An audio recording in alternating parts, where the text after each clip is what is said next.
bienvenidos y muchas gracias por estar presentes. Realmente siempre un placer ver un poco el poder de convocatoria, ¿no?, del IFEA y, claro, de la conferencista por el tema tan importante que se va a tratar esta noche. Es un placer para mí presentar a Isabel Rosán Herrera, especialista reconocida, muy conocida en Francia por sus trabajos sobre la temática que ella toca esta noche, ¿no? Ella es investigadora del Centro Nacional de la Investigación Científica, forma parte de un laboratorio prestigioso que se llama el CREDA de la Universidad de París III, del Instituto de Altos Estudios de América Latina, es decir que podemos así seguir citando cosas que muestran el alto nivel académico de la conferencista que tenemos el placer de recibir esta noche y que nos va a tratar un tema realmente que tiene muchísima importancia, huelga decirlo, si se trata de entender la realidad peruana, ¿no? La historia entre China y Perú es algo consustancial de la construcción nacional y lo que va a tratar es justamente este nuevo aporte, estas nuevas realidades debido a la nueva migración que se está dando actualmente en Perú. Creo que es un tema que nos apasiona a todos y gracias por su presencia, Isabel, por favor. El placer de recibirte en este rendezvous del IFEA, que es siempre para nosotros un gran placer. Señalar que para los que no tengan la posibilidad de presenciar, hagan correr la voz, que en el mismo portal del instituto la conferencia se puede ver a través de YouTube y ustedes pueden escuchar o hacer escuchar la conferencia. Muchas gracias.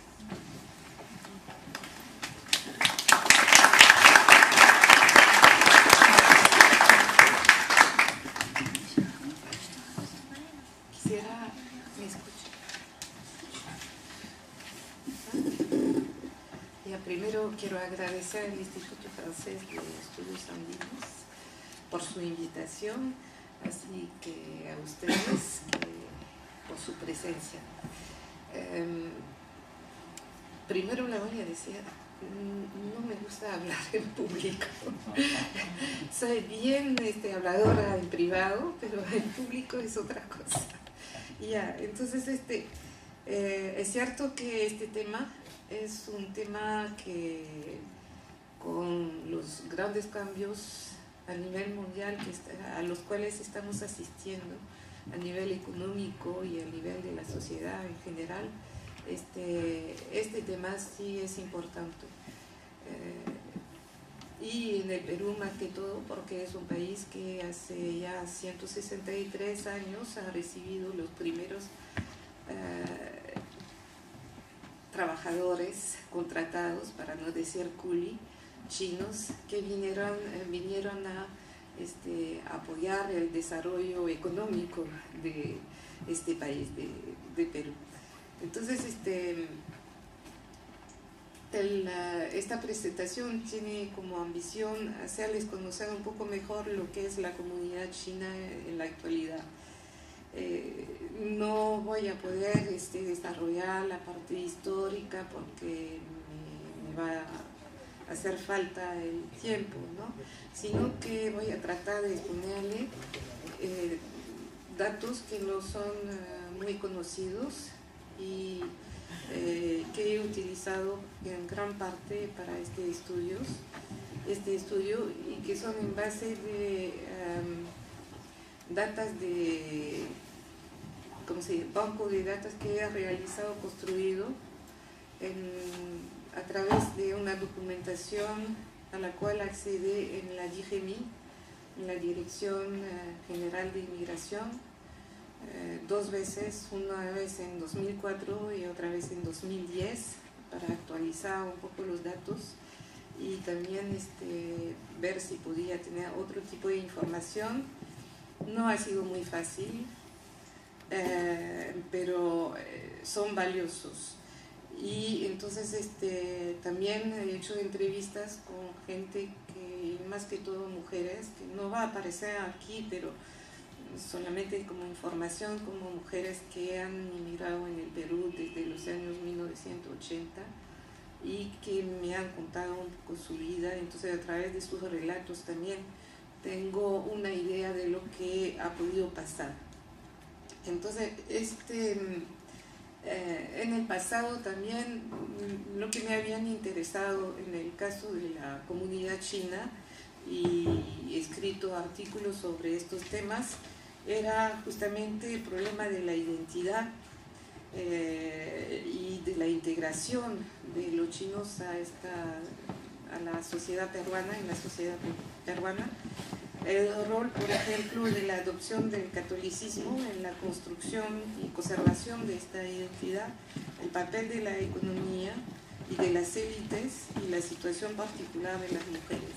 De cierta manera, lo que aquí quiero decirle es que miraba al pasado durante muchos años, cuando me di cuenta en los años, fin de los años 80, de que finalmente lo que yo estaba buscando o tratando de reconstituir a través de una documentación histórica que era el proceso de integración y toda la adversidad que habían podido encontrar los chinos y las etapas de esta integración, todo eso lo tenía bajo los ojos, pero no me daba cuenta.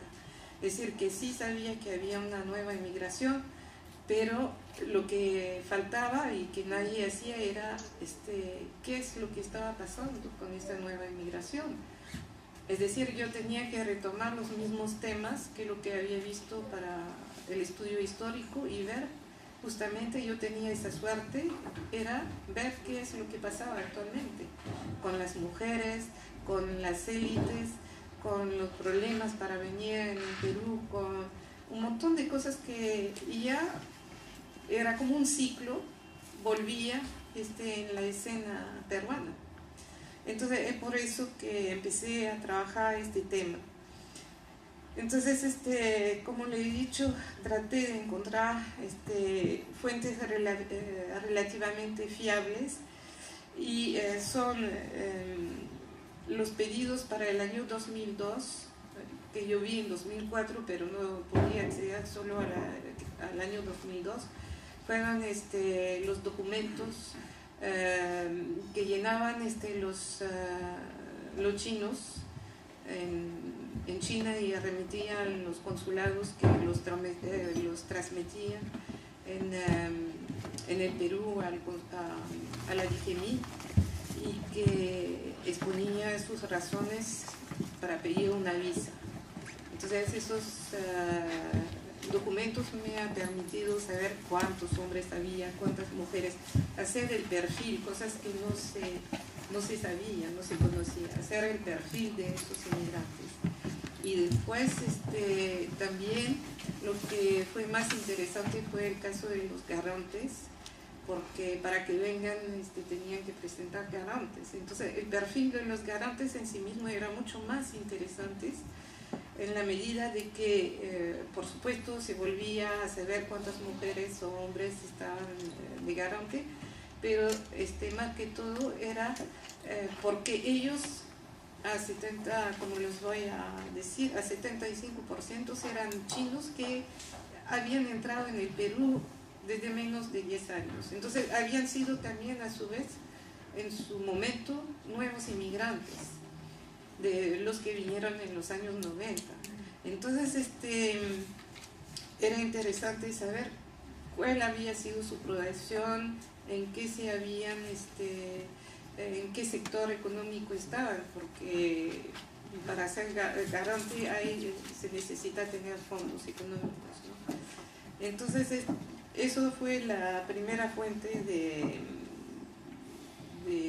conocimiento, de aproximación de esta nueva inmigración. Y después en el año 2000 tuve acceso a otros documentos que eran, pero no muchos, tuve que interrumpir mi trabajo,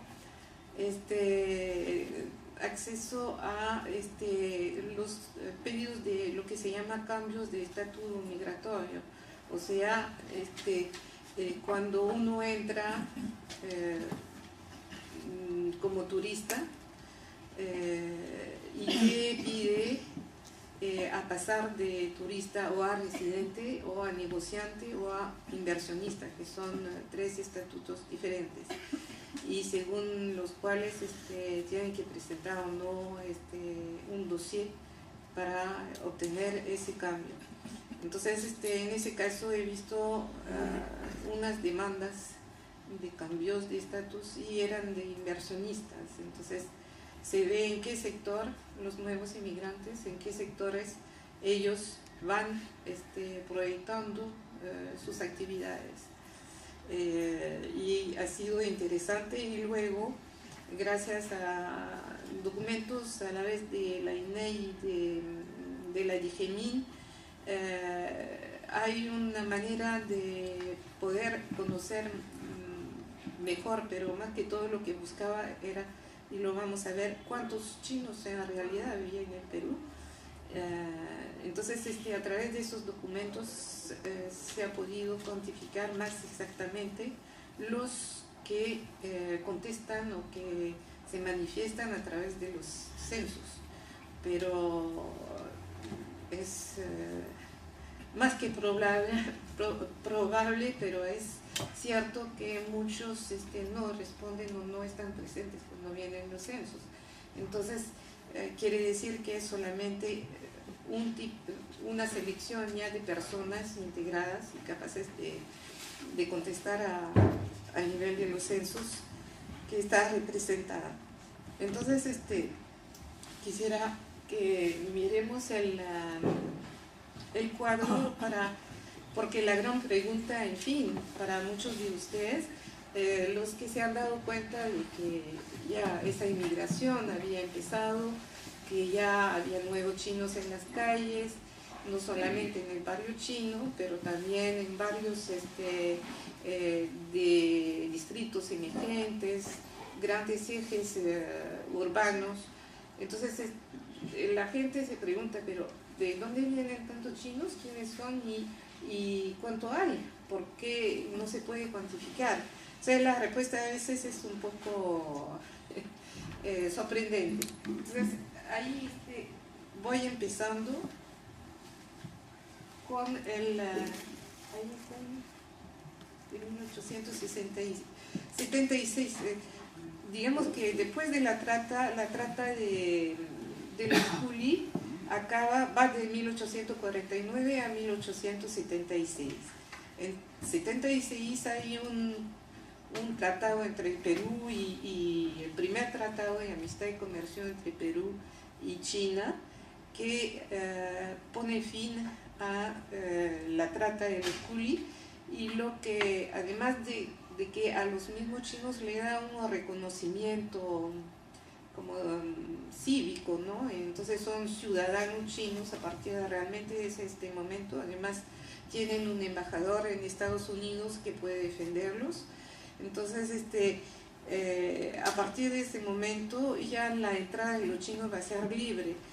Pero lo que vemos es que muchos historiadores han dicho que entre 1849 y 1876 son más de 100.000 chinos, y yo pienso que son entre 110.000 chinos y 120.000, quizás porque no se ha contado la llegada de naves y barcos que ¿cómo se podría decir?, abastecían de chinos a las haciendas directamente en la costa, fuera sin ir hasta el Callao, digamos. Entonces hay muchas posibilidades que fuese mucho mayor la cifra de 100.000. Lo mismo es con Cuba, que ha recibido la misma cantidad más de chinos, no se puede exactamente cuantificar, ¿no?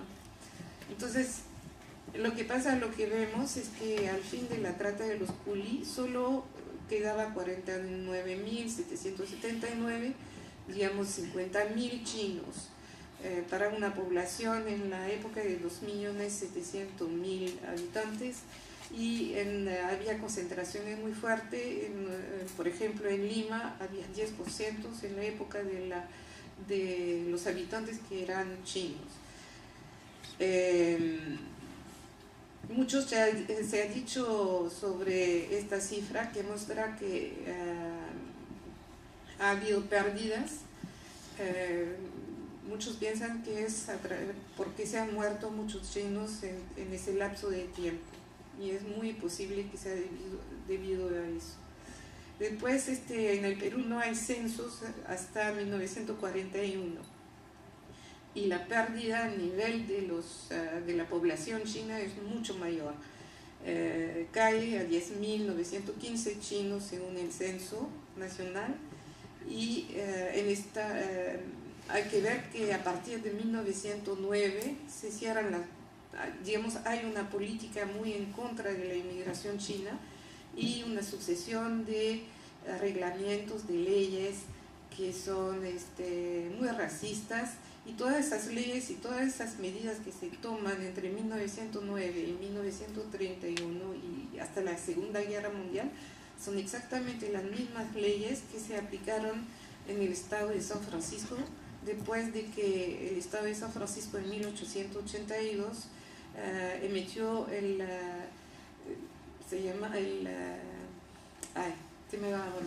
Exclusion Act.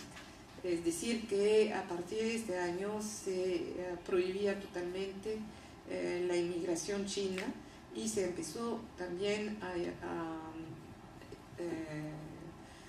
¿cómo se dice? Expulsar a los chinos hacia México. Y después hacían túneles para pasar otra vez a Estados Unidos. Así empezó la inmigración ilegal de México a Estados Unidos. Y entonces, retomando lo de 1909, entonces baja mucho la inmigración, es seleccionada. También hay un escritor que se llama McCune, que ha escrito sobre el sistema de corrupción que ha reinado en esta época para poder hacer entrar gente. Es decir, que siempre ha sido alimentado la comunidad china en términos de nuevos inmigrantes, pero no en menor cantidad que lo hubiera sido si había sido libre realmente la inmigración en esta época. Pero ha habido trabas, y poco a poco se ha ido reduciendo el número de chinos natos, o sea, nacidos en el Perú.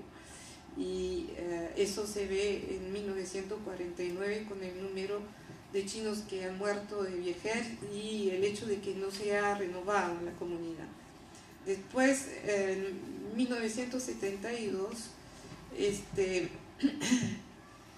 también hay una caída brutal del número de los chinos. Esa vez se debe siempre al envejecimiento, porque no hay nueva inmigración. China ha cerrado sus puertas. En China popular, en 1950 ya nadie puede entrar, entonces no hay nuevos inmigrantes. Además, a partir de 1975, como muchos peruanos, hay bastantes chinos también que tenían bienes, haciendas o grandes propiedades que están afectados por la reforma agraria, y empieza justamente un tipo de inmigración que hasta ahora dura, que es una salida hacia Estados Unidos y Canadá. Muchos se han ido, por ejemplo, en esa época en Vancouver, después se han pasado en otras ciudades de Estados Unidos, porque la vida en Vancouver es muy cara. Entonces, muchos se fueron y no hay renovación de la corriente migratoria. En 1991, es peor todavía, quedan 1.714 chinos. Y es el primer censo en que se hace la distinción entre los chinos de la República Popular China y los de Taiwán. En esa época son 523 de Taiwán, pero hay que saber que dentro de la población taiwanese o con pasaporte taiwanés hay muchos chinos de la República China, sino que han pedido la nacionalidad de Taiwán cuando en 1971 el Perú reconoce a la China popular y que ocurre una gran fisura, digamos, al interior de la comunidad china. Entonces, unos prefirieron tener un pasaporte taiwaneses en esa época. Después, en 1993, la cifra, el número de chinos va volviendo a crecer. La nueva inmigración de la cual vamos a hablar empieza a partir de 1980. Todo el mundo sabe que en 79-80 China abre de nuevo sus puertas, tanto a nivel económico que a nivel de la inmigración. No mucho, porque siempre hay controles y hay problemas para lo de la inmigración, para salir del país es muy difícil. Además, es de la misma China, a pesar de que hay una autorización, más que todo la autorización empieza por la población del sur, es decir, Guangdong y Guangxi. Creo que también Fujian, pero no estoy segura, porque son poblaciones que siempre han tenido una tradición migratoria desde el siglo XVII, primero hasta Asia y después hacia Estados Unidos y América Latina. Entonces a ellos sí, ellos son más privilegiados y pueden salir más temprano. Y es cuando se reanude la relación con Perú. Entonces en 1993 ya había empezado la inmigración, la nueva inmigración de los cantoneses, que son este grupo mayoritario que está en el Perú desde 163 años, pero sí había empezado también una nueva inmigración que es la de la gente que viene de Fujian, es decir, es la provincia que está al norte, pegada al norte de la de Guangdong, y los fujianeses son no hablan los mismos dialectos, hasta el Hakka, que podría ser común, es un Hakka diferente a la frontera entre Fujian y Guangdong, y el Hakka que es hablado también en la parte sur del Guangdong, de donde vienen los inmigrantes actuales. Y entonces la comunicación es más complicada. Ellos hablan también otro dialecto, Xiaozhou, y otro más que me voy a recordar. Y entonces es una acumulación de dos tipos de nuevos inmigrantes que a partir de los años primero 80 y después a fin de 80-90 están presentes en el Perú. Sinceramente, esta cifra de 3.728 chinos en 1993 es muy baja en relación a la inmigración que la gente ha podido observar. Entonces, eso nos llevará a tocar a otro tema que es la inmigración ilegal y las redes de tráfico de personas y de, ya digamos el término, la mafia china. A partir de 2007 vuelve a subir el número de chinos, pero es muy poco, si se considera que 8 años o 6 años más han pasado. Entonces, lo que se ve a través del censo, pero que no aparece acá, es que también hay una descentralización de los chinos, es decir, que ya hace poquito que empezó, como si había una saturación al nivel de Lima, a nivel de en términos de ocupaciones económicas, de sectores en que se podían desarrollar, y entonces de todo modo ya se van esparciendo en diferentes provincias, que veremos en un mapa luego. Son hay nuevos ejes de migración interna en el Perú, pero hay ejes que son muy antiguos también, que han sido retomados por los nuevos inmigrantes. Entonces, cuando yo le decía 2007 es un año en que las cifras no corresponden a la verdad, Por ejemplo, entre 2006 y 2007, todos ustedes se van a recordar lo que había pasado porque se habló de esos dos eventos en los periódicos. Ha sido el episodio de la barca pesquera Nalu, que se hundió frente a Costa Rica y fueron repatriados 74 chinos. Y después fue en octubre de 2006 y en enero de 2007 hubo otra barca también que se hundió, pero esa vez frente a Tumbes, y había en esa época 130 chinos que fueron rescatados.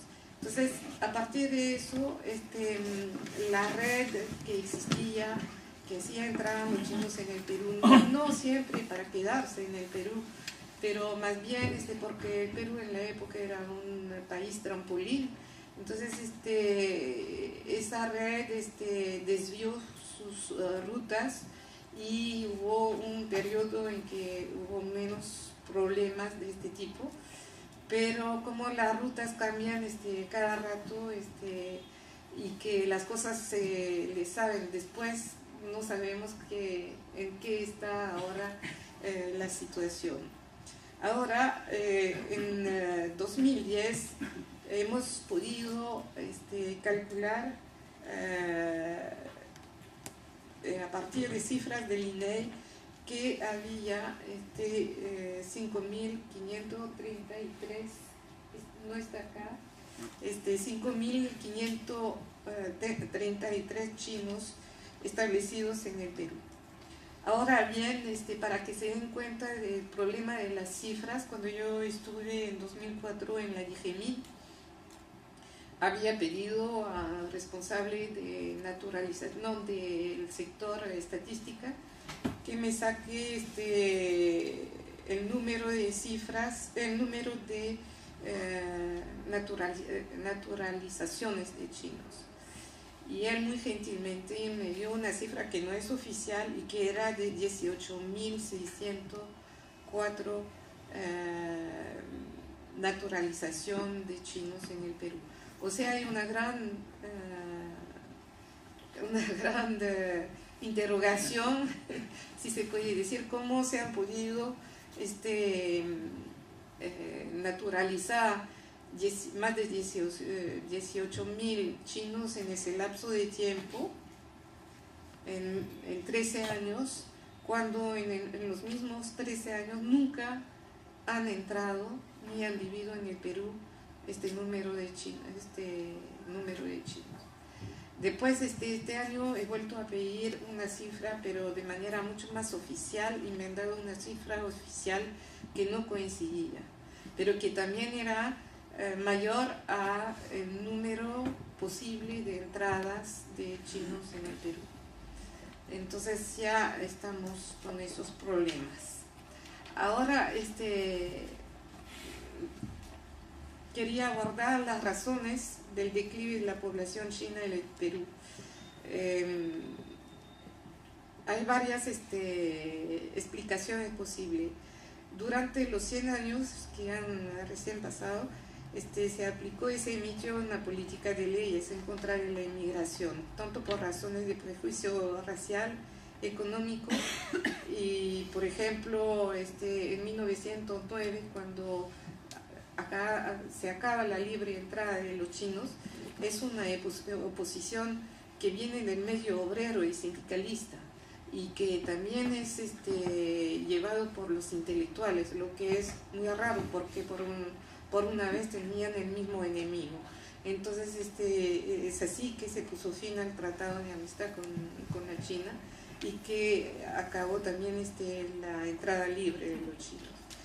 Y entonces después el periodo posguerra fue un sentimiento anticomunista también que impidió la entrada de nuevos chinos, y se había emitido cotas también.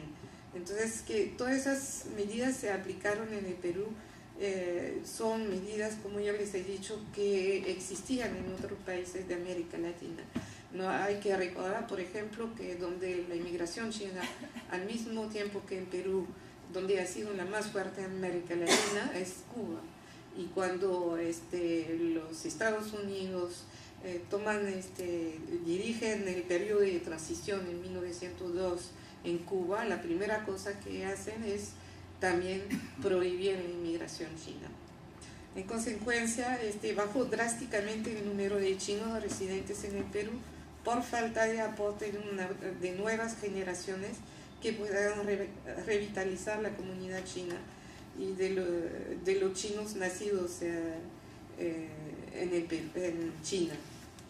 Y siempre ha habido una inmigración silenciosa que pasaba las fronteras, es decir, que sí ha habido barreras, pero usted siempre va a encontrar una persona que va a decir que su tío o su abuelo ha venido, pero ha venido en periodo en que era prohibido. Entonces se pregunta cómo. Entonces muchos dicen que han entrado por la frontera ecuatoriana y que muchos estuvieron un tiempo en Guayaquil. Muchos chinos que tienen familiares en Guayaquil. Y también por la frontera sur, pero más por Guayaquil.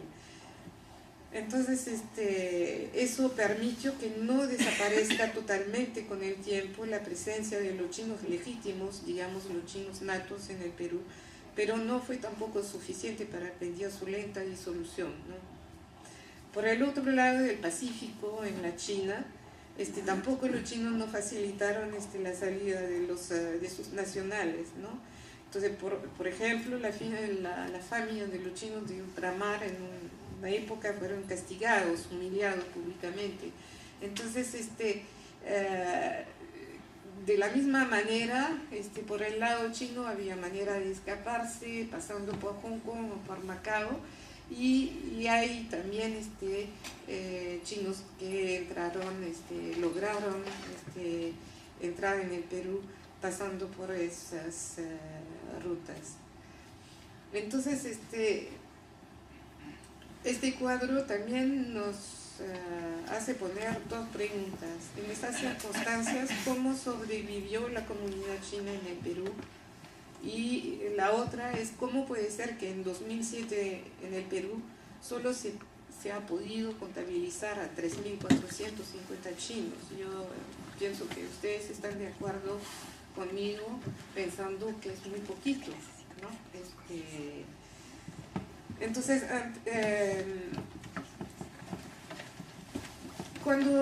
primero también que tenemos que dar una precisión. Cuando hablamos, acabo de emplear esta palabra, la comunidad china, cuando utilizamos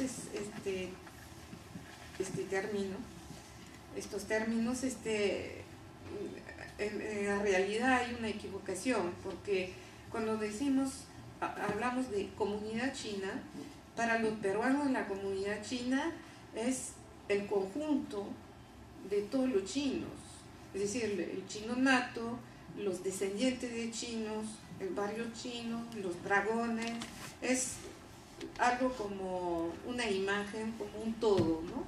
Entonces no hacen la diferencia entre los chinos natos, los chinos nacidos en el Perú que han venido de China hacia Perú, y el conjunto que para nosotros, media peruana, nosotros queremos decir cuando hablamos de comunidad china, ¿no? Entonces lo voy a emplear, ustedes van a saber lo que quiero decir cada vez que lo voy a emplear, ¿no? Entonces,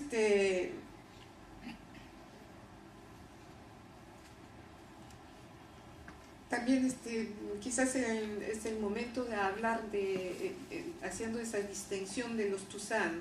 Yo supongo que como son limeños, todos saben lo que son los Tuzán. Tuzán viene términos chinos que es de tierra, y Shen de nacer, es el que nace en esta tierra. Es decir, que para el chino de la República China, chino que ha nacido fuera de la tierra china no es chino.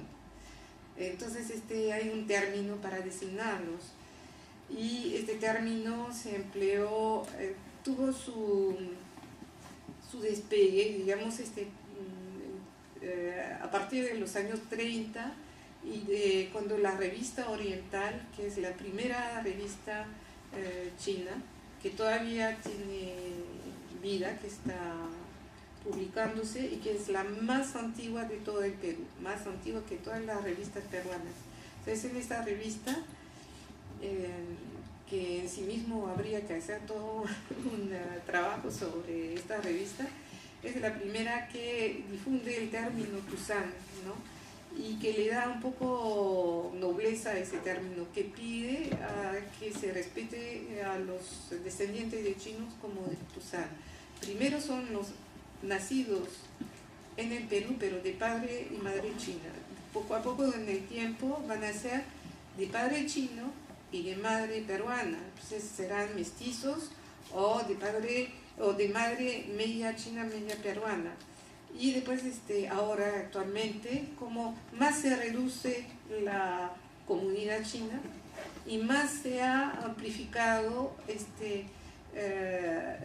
la acepción del término Tuzán, es decir, que ahora hasta 3 generaciones usted puede pretender ser Tuzán. Aporto este detalle porque después vamos a hablar de los Tuzanes. Entonces, ¿cómo ha podido, volviendo a nuestro tema, cómo ha podido sobrevivir la comunidad china con tan pocos aportes nuevos, ¿no? Entonces había estrategias matrimoniales, porque los chinos siguiendo practicando matrimonios entre descendientes es una estrategia que permite a los chinos que no podían ir a la China a casarse o que no lograban hacer venir una esposa china, que les permitiera reforzar el carácter identitario chino de su descendencia y que de alguna manera por el padre chino de la mujer se reforzaba también el parentesco chino, muy útil y apreciado para los emigrantes. Y esta práctica, que empezó muy temprano, apenas llegaron y se emanciparon los chinos acá en el Perú.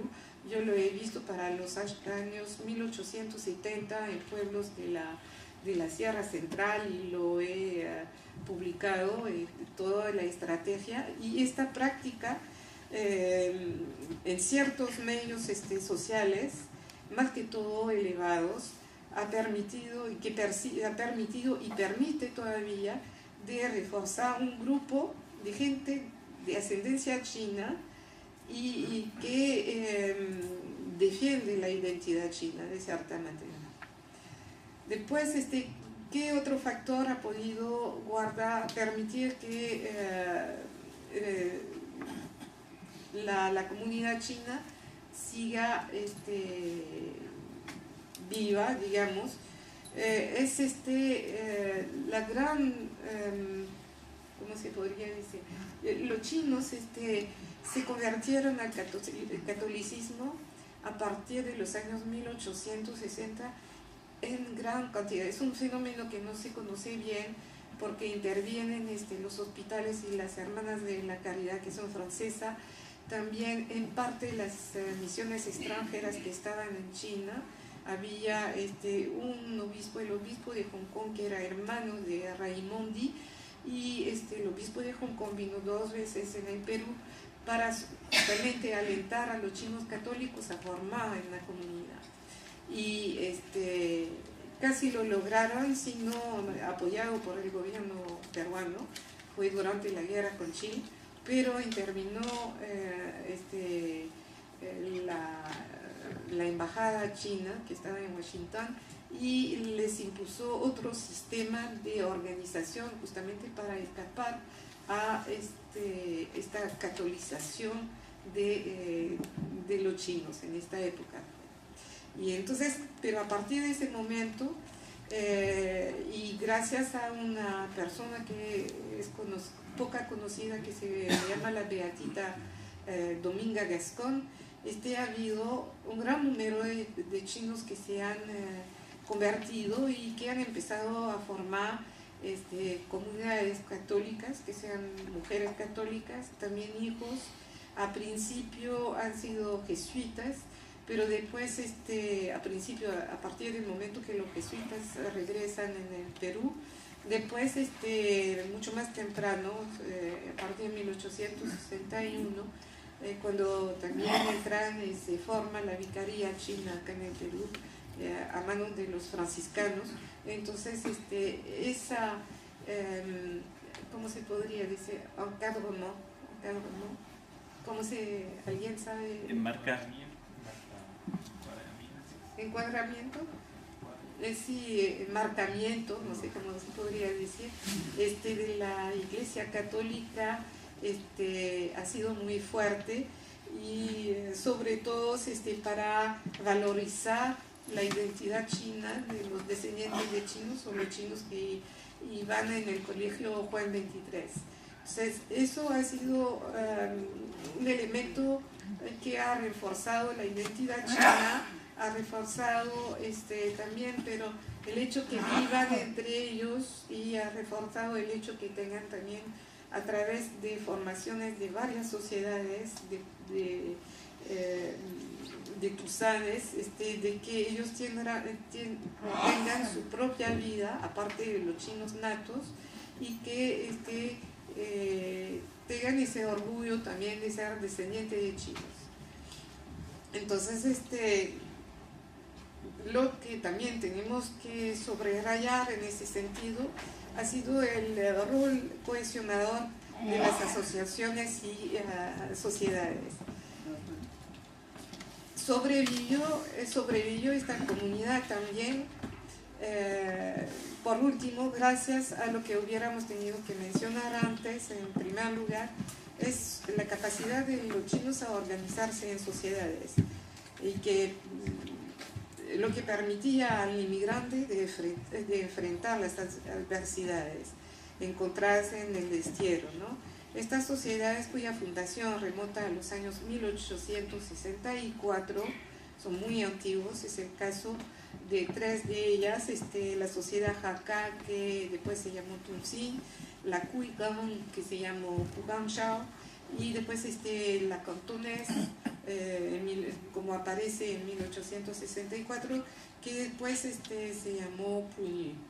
Entonces se constituyeron en base a una misma pertenencia dialectal, en el caso, por ejemplo, de los Hakka, y después más tarde del Joklo hablado por la Lucincea, que también se destacó de la Chongshan, pero eso es un detalle.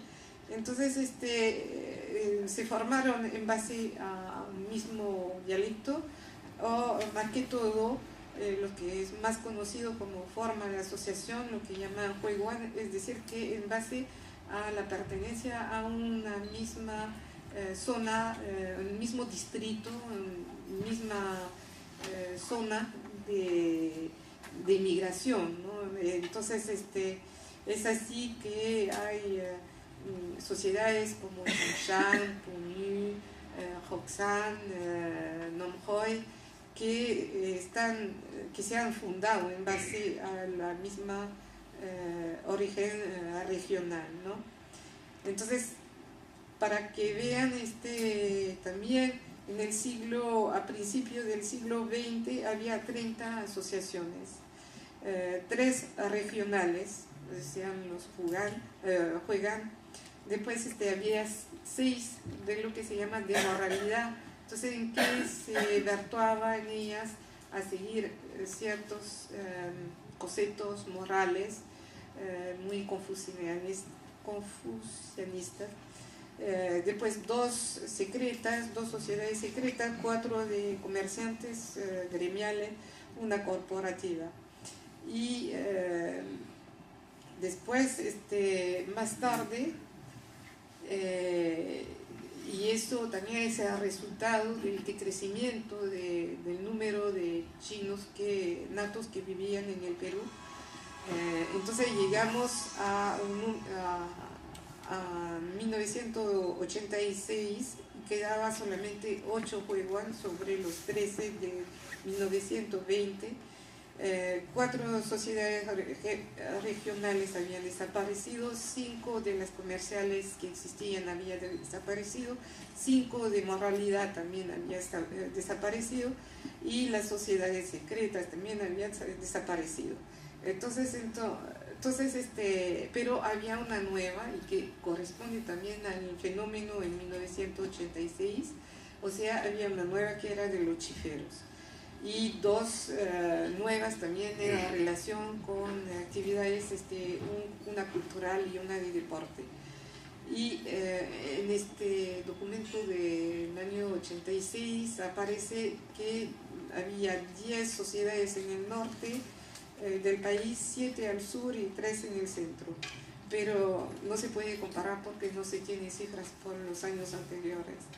Entonces, entre los años 80 y 2000, muchas asociaciones que son la base vital de la vida de la comunidad china habían desaparecido y cerrado sus puertas y actividades por falta de nuevos miembros, por falta también de entradas económicas, porque todas están sostenidas por los miembros. Y se ha visto, por ejemplo, sociedades que todavía existen como la de Namjoy, pero que queda adormecida porque no hay los medios económicos para realmente mantener una actividad y mantener los locales también, el costo del local.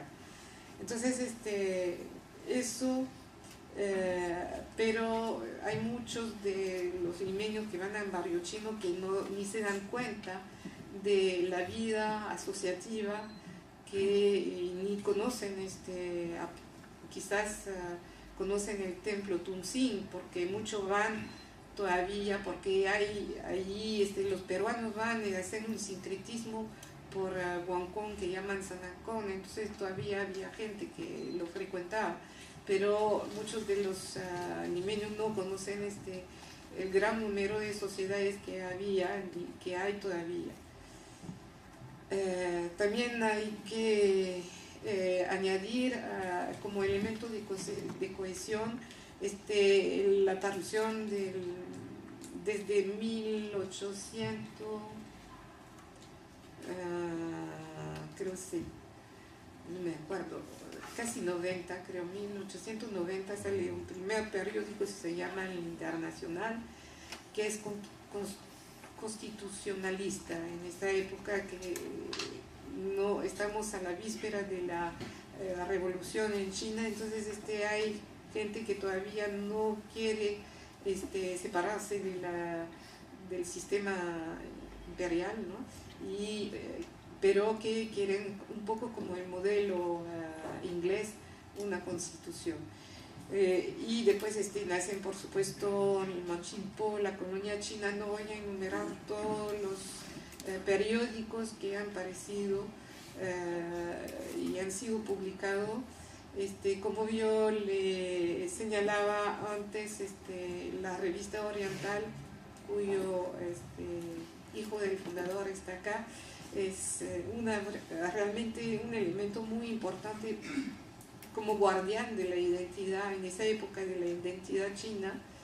Y van a sucederse, van a morir bastante periódicos, pero siempre otros van a venir a reemplazar, y en ese momento, desde la nueva inmigración, se han sucedido varios cambios a nivel de la prensa. Han salido como 3 nuevos periódicos. Uno empezó como revista, ahora es diario, y además hay también una prensa gratuita que es la prensa de los evangelistas chinos.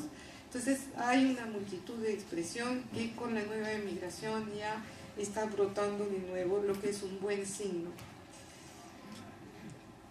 Entonces, quiero hablarles de la segunda pregunta que había hecho, era cómo es posible de que solamente haya en 2007 haya solamente 3.450 chinos. Entonces, veamos que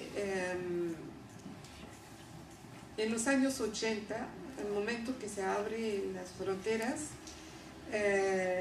la inmigración china empieza por los mismos cantoneses, lo que es lógico, ¿no? Porque los cantoneses, los cantoneses y los hijos de cantoneses tusanes que vivían en el Perú estaban interesados a visitar a China, conocer la familia, el lugar de su nacimiento, y los mismos chinos de esos mismos pueblos también estaban interesados en venir, escaparse de la China y venir a trabajar y encontrar una mejor vida. Entonces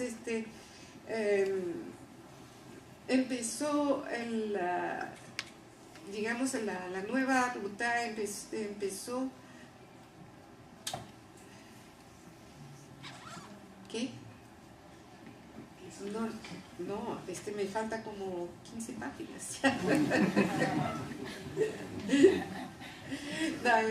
Empezó no, porque entonces no voy a decirle entonces cómo vinieron, más bien voy a hablarle, porque si no vamos a acabar.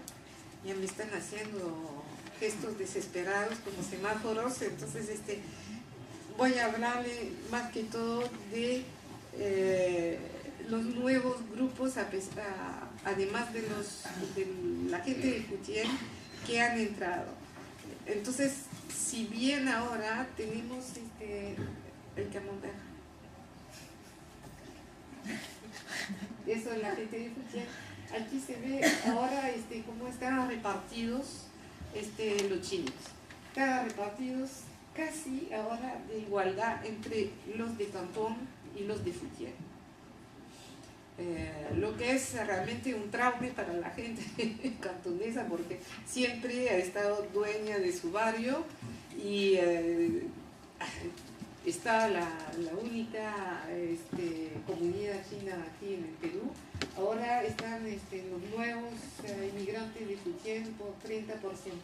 Y los otros chinos provienen de diferentes provincias, y casi todos están ligados a el desarrollo económico entre China y Perú, a todas las oportunidades que da la minería,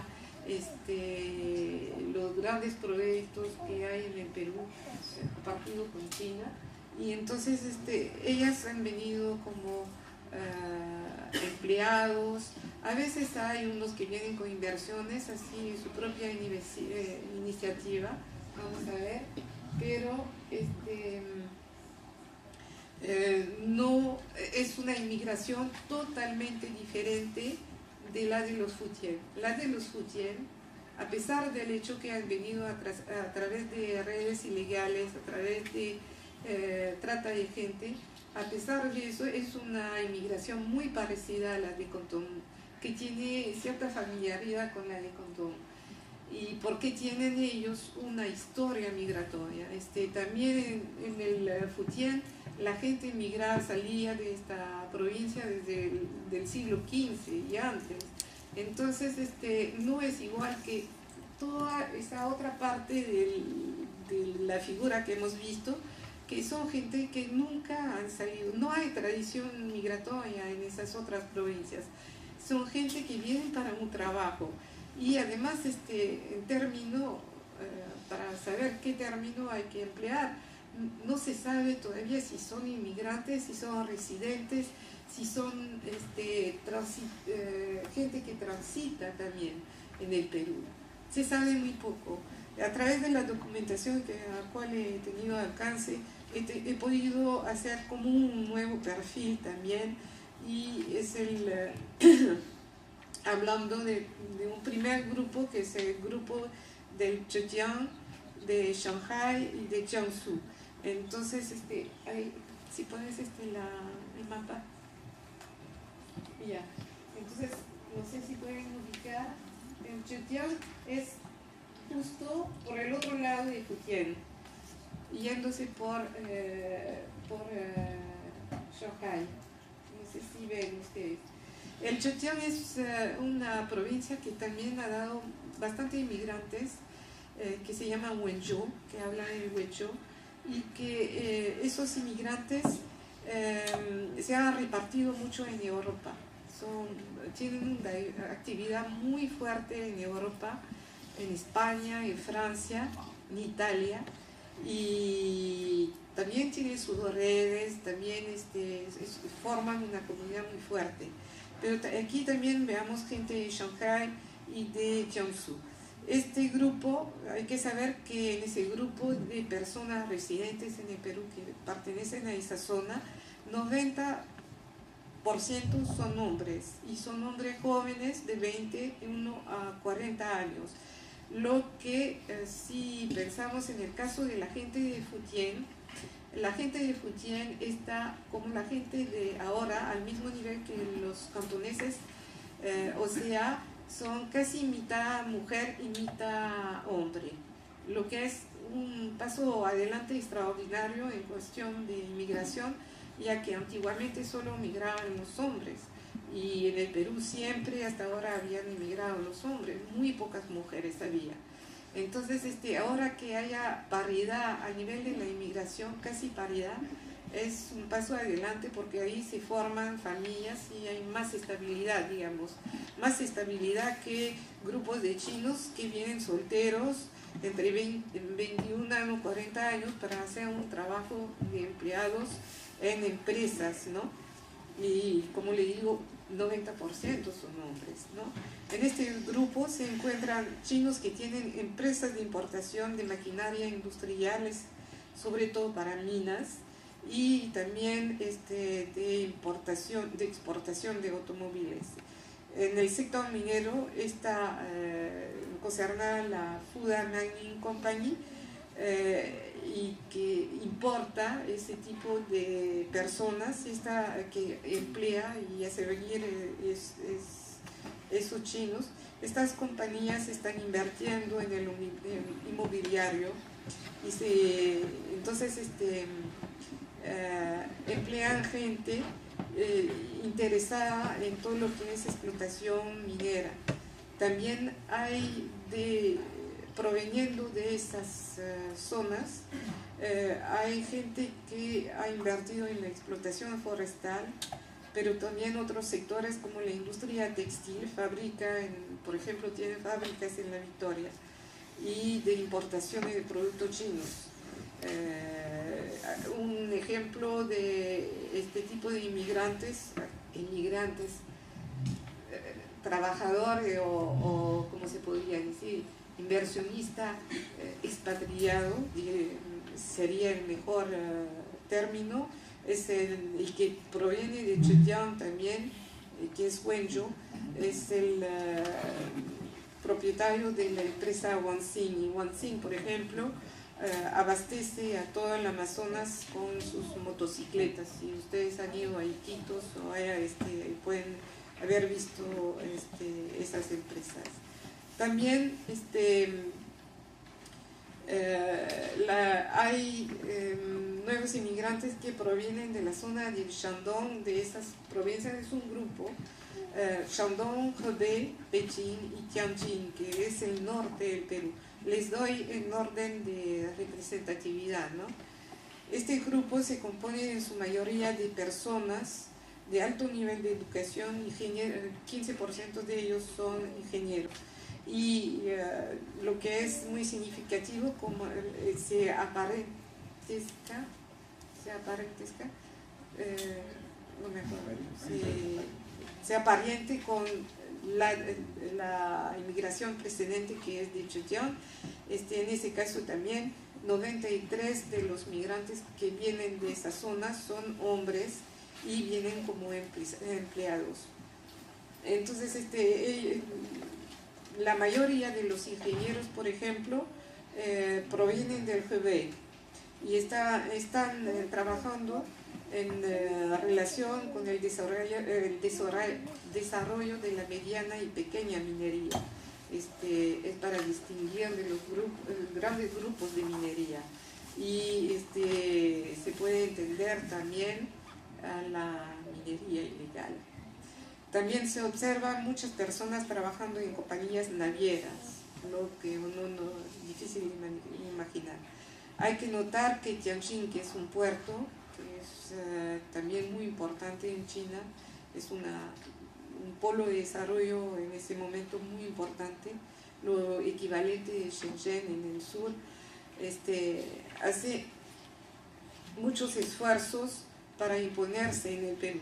Entonces mandan delegaciones para promover, entre otras cosas, las maquinarias para la minería y también para productos químicos, también para la minería.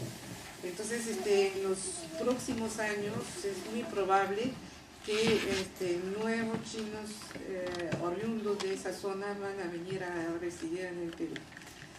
Ahora hay un caso interesante que son las provincias del norte, lo que se llama Dongbei, y que agrupan el Heilongjiang, el Jilin y Liaoning, que son 3 provincias, ¿no? Pero forman un grupo que llamamos Dongbei, y de Mongolia. Entonces, en ese caso, es el único caso que, como los cantoneses y la gente de Fujian, son también casi par igual entre inmigrantes mujer y hombres. 43% son mujeres y 57% hombres. Y se distingue de las demás regiones por su tipo de residentes e inmigrantes. Es diferente, ¿no? Ya no son los empleados de cuales estábamos hablando. Son personas, no son personas desplazadas por sus empresas como empleados. Ellos son empresarios, negociantes independientes y distribuidores de productos chinos, como en la telefonía, negociantes, pescadores, ingenieros. Los proyectos de inversiones que tienen son los mismos que también presentan la gente de Fujian o la gente de Cantón, o sea, están en los sectores de la hostelería, el spa, la construcción, la explotación forestal, la pequeña minería y más cosas todavía. Ahora en la provincia vienen gente de las provincias del centro, que son Shanxi, Henan, Anhui, Hubei, Jiangxi y Hunan. Entonces allí lo que distingue esta población es su nivel muy elevado de educación y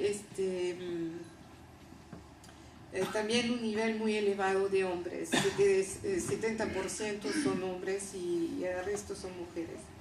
Estos residentes están ligados a los grandes proyectos de minería en el Perú. Por ejemplo, la Anhui Geological Mining Investment y la Hunan Taichi Construction Material. Mi inglés es pésimo. Ya. Y entonces provienen de regiones mineras y son formados para todas las profesiones en relación con la minería. Y llegan como empleados, pero son varios que al final de los contratos se han instalado. Entonces, desde el año 2000. Entonces, también este tipo de inmigración, de residencia e inmigración puede evolucionar y puede dar lugar al nacimiento de otro núcleo de residentes chinos que puedan identificarse a su vez por su lugar de origen. Ahora vienen las últimas provincias del oeste, sur-oeste, que son también profesionales y hombres en general, ingenieros, técnicos, economistas, profesores, periodistas y que también algunos empresarios. Pero lo interesante es que en este momento, desde 2 o 3 años, la provincia de Sichuan, tal como provincia, está empujando mucho al nivel del gobierno, de las empresas acá, para entrar en el Perú y para tener grandes negocios. Y entonces es muy seguro que el número de gente procedente de esta zona va a ir aumentando. Ahora voy a pasar encima de la atracción del oro y más bien hablarle un poco, me dicen de cortar sobre las implicaciones de esta nueva inmigración sobre la expansión del barrio chino. Lo que ha pasado, porque no tengo tiempo de desarrollar realmente el tema, es que a principio, en los años, de los años 80, y sobre todo 90, cuando la gente de Fujian entró y tuvo que pasar ciertos momentos o integrarse al barrio chino, mucha gente ha descrito momentos de tensiones, había competencia a nivel del trabajo y más que todo los nuevos inmigrantes que venían, primero no hablaban el cantonés, hablaban su dialecto y también hablaban el putonghua, que en términos de económico para pasar contratos es mucho más fácil para la gente que domina el putonghua. Entonces, a pesar de que no tiene ninguna importancia a nivel del contrato escrito, porque es la escritura la que es común a todos esos pueblos, ¿no? Entonces, lo que pasó es que ha habido tensiones, si bien muchos de los chinos y tusanes que habían hecho su riqueza en el barrio chino, finalmente se habían escapado del barrio en sus malos años para ir a vivir a Zamboja, por ejemplo, o otros barrios de clase media alta. Los fujianeses también siguieron este camino, abrieron bastante chifas, y al interior mismo del barrio chino hubo competencia porque no bastaba el espacio. Y no se trataba de entrar pocas mercancías, pero era, por ejemplo, había importadores que hacían venir una tonelada de bisutería, entraba una tonelada de bisutería, donde se podía eso almacenar en el barrio chino y era imposible. O sea, poco a poco ha habido una salida, esos son los chifas, pero se ve más bien Lima con el otro mapa, sí, ahí en este mapa se ve como después los nuevos chinos, pero acompañados también con los tusanes y algunos chinos antiguos, pero no queda mucho, se fueran deslocalizando actividades y almacenes en nuevos barrios, han seguido la progresión de los distritos emergentes, han seguido las vías también, las nuevas vías de desarrollo urbano, y entonces se han implantado de manera estratégica finalmente donde sabían que el comercio sí iba a funcionar. Y entonces el barrio chino, por supuesto que existe, pero es bien elástico también, hay que saber también qué es el barrio chino, si son 8 cuadras que son más típicas, o si es todo un perímetro del centro comercial que está en esa zona y que sirve de almacenes y de difusión y de centro de venta de todos los productos de importación china. Entonces también hay que ver en ese sentido, y no puedo desarrollar más porque me hacen signos desesperados. En conclusión, como aparece aquí, la comunidad china se encuentra frente a varios desafíos: seguir existiendo, creciendo, sin perder las raíces que desde 163 años la unen al Perú y hacen que esta comunidad, la más antigua con Cuba, la más antigua comunidad china en América Latina, es muy particular. Era una comunidad homogénea, venían de una misma provincia, el Guangdong, tenían dialectos en común, mismas tradiciones, lazos de parentesco y instituciones de tipo hueguán muy sólidos. ha atravesado con mucha dificultad las crisis peruanas y las crisis chinas, que han cerrado las puertas a los nuevos inmigrantes. Cuando se abrieron de nuevo, pudo acoger parientes del Guangdong o nuevos cantoneses muy alejados de sus preocupaciones. También han tenido que abrirse a la llegada de los inmigrantes de Fujian que se implantaron en los mismos sectores económicos, introduciendo más competencia entre los dos grupos.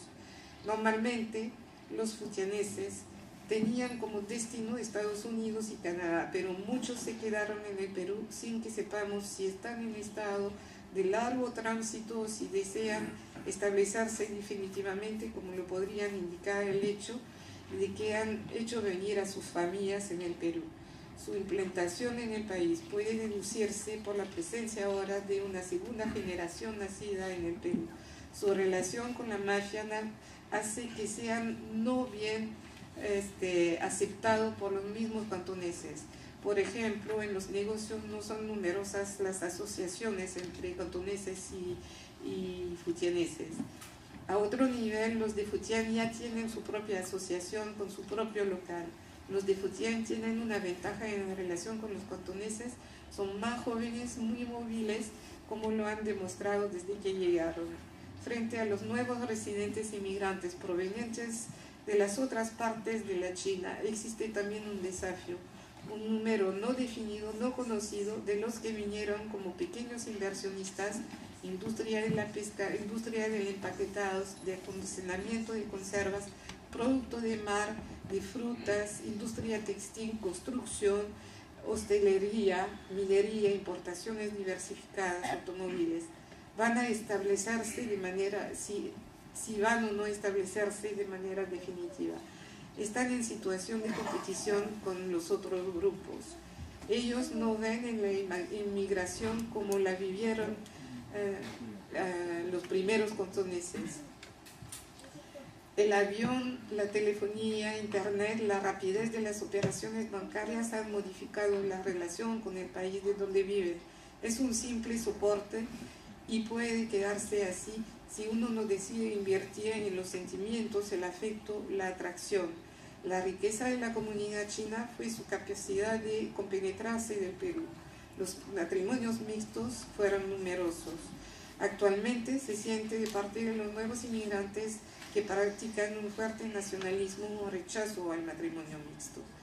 Bajo el liderazgo de Erasmo Wong, que defiende la identidad Tuzán, se creó la Asociación Peruano-China. Esta asociación supervisa otra que es la de los herederos del dragón. Estos jóvenes tienen que enfrentarse a este desafío múltiple e imponerse como los interlocutores obligados entre la China y la comunidad china y sus descendientes. Es un desafío grande. Los resultados no podrán aportar muchas satisfacciones, tan imponente y potente es la China. Tan grandes son sus ambiciones en el Perú, tan numerosos son los chinos que ahora viven en este país y que no tienen las mismas metas. Poco a poco se trata de uniformizar, borrar las diferencias con la imposición del mandarín, putonghua, de las manifestaciones culturales chinas. La práctica de los dialectos está desapareciendo. La beneficencia china que acoge a los cantoneses se modernizará, no se sabe. Están renaciendo algunas asociaciones y naciendo otras, y han nacido otras entre 2010 y 2012. Y esta transición y los cambios aparecen. Guardar las tradiciones, pero atraer a los inversionistas de la provincia y del pueblo, será la única manera de sobrevivir, o habrá que cambiar el modelo asociativo, que representa toda la historia de los chinos de ultramar. ¿Quedará operativo? ¿Cómo va a evolucionar la cultura cantonesa, la de Fujian? Ya quedan muchas preguntas sin respuestas y ya no puedo seguir. Bien, gracias.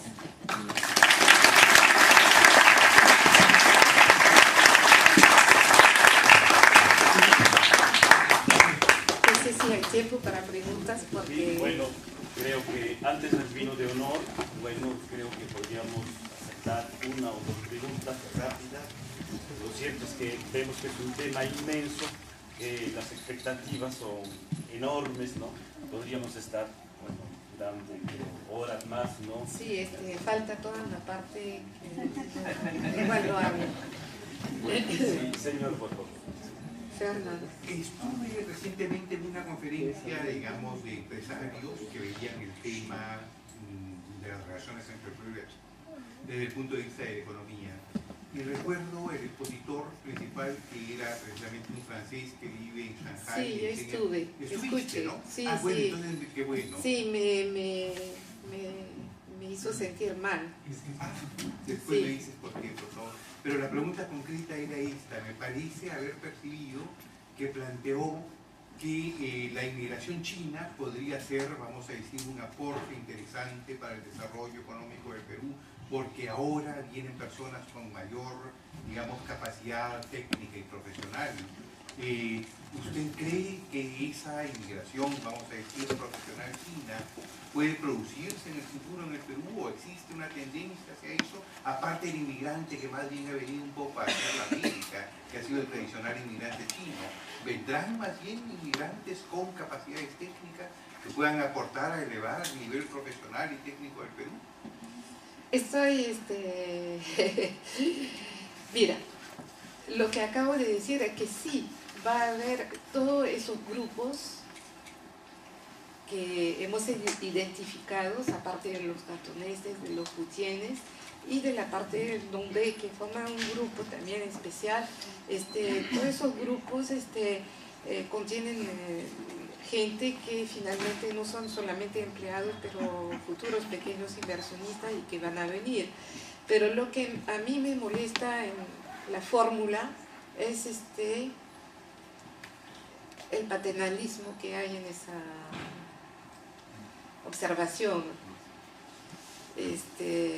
o que podría ser visto como una revancha, lo que siempre alude China cuando habla de su presencia fuera de su país.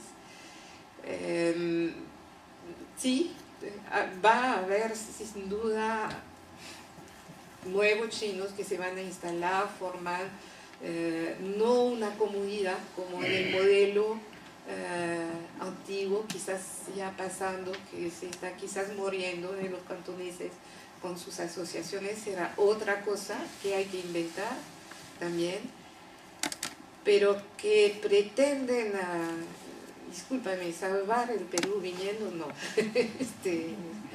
No creo que sea bueno, lo que así podríamos, que habría que mirarlo. Lo que podríamos convenir, ¿no? Es que como se nos va la hora, ¿no? Seriamente, es que tomemos una pregunta más y que en el vino de honor con la propia conferencista se pueda hacer un intercambio muy cordial, ¿no? Señor, por favor. Sí. Doctora Roncé, usted no menciona en esta inmigración, la inmigración de Taiwán. Si pudiera decir Sí, no la menciono, salvo una vez hice una reflexión a propósito del censo de 93, que por primera vez separaba Taiwán de la República Popular China, ¿no? Después es difícil, hay que hacer mucho trabajo para separar los dos, buscar, pero lo que pasa es, como le decía, dentro de los que tienen pasaporte taiwaneses hay muchos chinos de la China popular, y hay gente que se siente mal desde 1971 y peor ahora que ve como chino aprovechado. Entonces sí que se siente mal porque ellos tienen su pasaporte, pero se sienten chinos de corazón, ¿no? Se han quedado chinos del continente. Entonces, pero hubo un periodo en que Taiwán tenía no muy buenas relaciones. La representación económica de Taiwán, que le servía de delegación diplomática, digamos, no se sentía bien, ¿no? No había buenas relaciones con China, pero con los cambios de gobierno que ha habido últimamente en Taiwán, las relaciones aquí son menos tensas, Y ellos también tienen también sus propios inversionistas, sus propias compañías económicas que vienen. Yo reconozco que no la conozco bien, pero sí, tienen también una actividad muy fuerte y son quizás los que, mucho más que los representantes de la Embajada de la República Popular China, ellos son mucho más cercanos de la comunidad, la antigua comunidad china, de la gente anciana y todo eso, a través de lo que han compartido en común, que era el Kuomintang. Entonces tienen un lazo muy estrecho con esa parte de la comunidad china a través del Kuomintang. Pero todo eso también, todas esas cosas se van desapareciendo. Entonces, ¿qué va a pasar con la China y Taiwán? ¿Cómo será? No sabemos, ¿no? Pero sí hay inversionistas también y hay un esfuerzo muy fuerte de la presencia taiwanesa para hacer contrapeso en la presencia de China popular, ¿no? Entonces, aquí a Raúl Chang, que es director de la revista Oriental, conoce mejor que yo la relación sobre este tema, ¿no? Si quiere hablar con él, saben más. Muchísimas gracias. Bueno, porque los rusos están esperando para servir, estamos por la hora justa. Agradecemos de nuevo.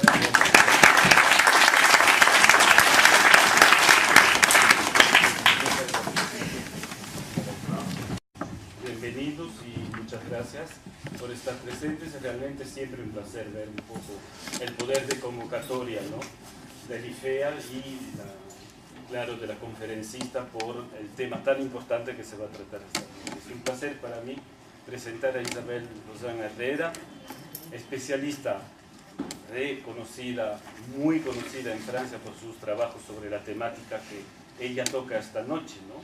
Ella es investigadora del Centro Nacional de la Investigación Científica, forma parte de un laboratorio prestigioso que se llama el CREDA, de la Universidad de París III, en el Instituto de Altos Estudios de América Latina. Es decir, que podemos así seguir citando cosas que muestran el alto nivel académico de la conferencista que tenemos el placer de recibir esta noche y que nos va a tratar un tema realmente que tiene muchísima importancia, huelga decirlo, si se trata de entender la realidad peruana, ¿no?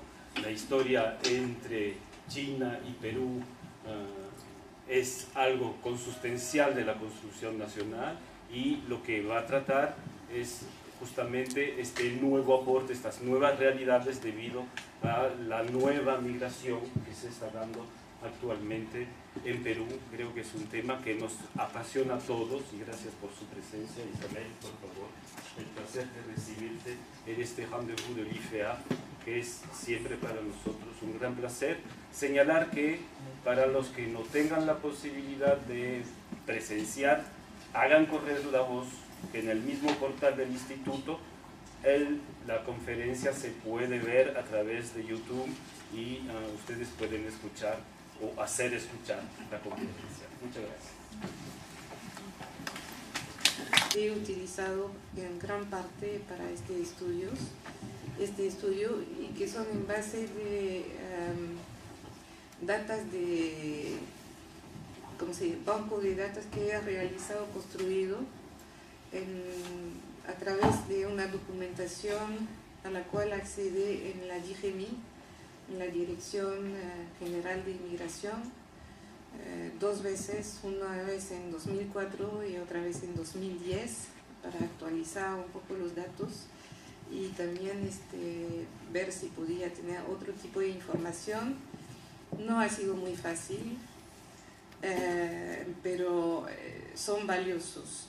Y entonces también he hecho entrevistas con gente que, más que todo mujeres, que no va a aparecer aquí, pero solamente como información, como mujeres que han inmigrado en el Perú desde los años 1980 y que me han contado un poco su vida. Entonces, a través de sus relatos también tengo una idea de lo que ha podido pasar.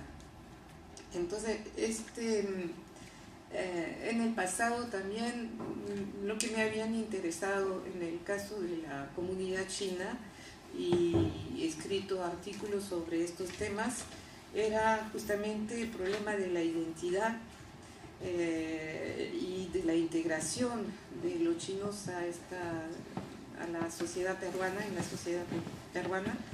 El rol, por ejemplo, de la adopción del catolicismo en la construcción y conservación de esta identidad, el papel de la economía y de las élites y la situación particular de las mujeres. De cierta manera, lo que aquí quiero decirle es que miraba al pasado.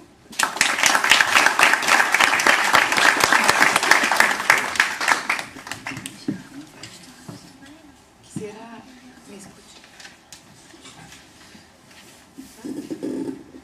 Ya, primero quiero agradecer al Instituto Francés de Estudios Andinos por su invitación, así que a ustedes por su presencia. Primero le voy a decir, no me gusta hablar en público. Soy bien habladora en privado, pero en público es otra cosa. Ya, entonces es cierto que este tema es un tema que con los grandes cambios a nivel mundial a los cuales estamos asistiendo, a nivel económico y a nivel de la sociedad en general, este tema sí es importante. Y en el Perú más que todo porque es un país que hace ya 163 años ha recibido los primeros trabajadores contratados, para no decir culi, chinos, que vinieron a apoyar el desarrollo económico de este país, de Perú. Entonces, esta presentación tiene como ambición hacerles conocer un poco mejor lo que es la comunidad china en la actualidad.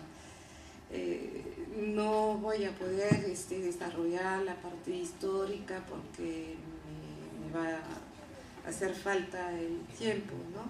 Sino que voy a tratar de exponerle datos que no son muy conocidos y que durante muchos años, cuando me di cuenta en los años, fin de los años 80, de que finalmente lo que yo estaba buscando o tratando de reconstituir a través de una documentación histórica que era el proceso de integración y toda la adversidad que habían podido encontrar los chinos y las etapas de esta integración, todo eso lo tenía bajo los ojos, pero no me daba cuenta.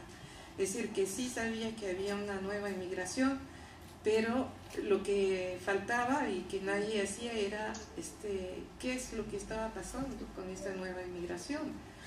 Es decir, yo tenía que retomar los mismos temas que lo que había visto para el estudio histórico y ver, justamente yo tenía esa suerte, era ver qué es lo que pasaba actualmente con las mujeres, con las élites, con los problemas para venir en el Perú, con un montón de cosas que ya era como un ciclo, volvía en la escena peruana. Entonces es por eso que empecé a trabajar este tema.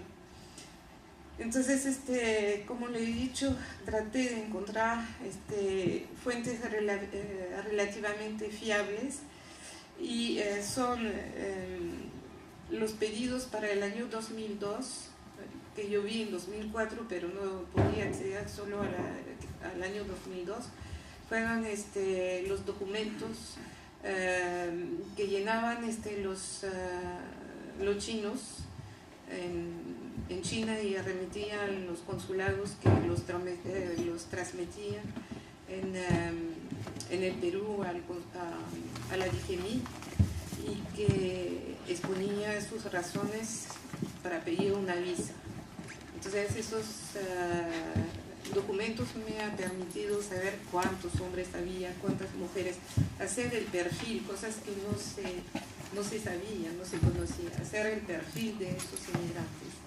Y después también lo que fue más interesante fue el caso de los garrantes, porque para que vengan tenían que presentar garantes. Entonces el perfil de los garantes en sí mismo era mucho más interesante, en la medida de que, por supuesto, se volvía a saber cuántas mujeres o hombres estaban de garante, pero más que todo era porque ellos a 70, como les voy a decir, a 75% eran chinos que habían entrado en el Perú desde menos de 10 años. Entonces habían sido también a su vez en su momento nuevos inmigrantes, de los que vinieron en los años 90.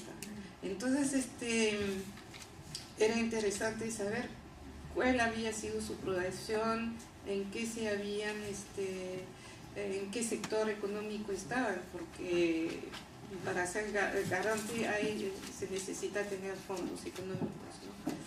Entonces eso fue la primera fuente de conocimiento, de aproximación de esta nueva inmigración. Y después en el año 2000 tuve acceso a otros documentos que eran, pero no muchos, tuve que interrumpir mi trabajo,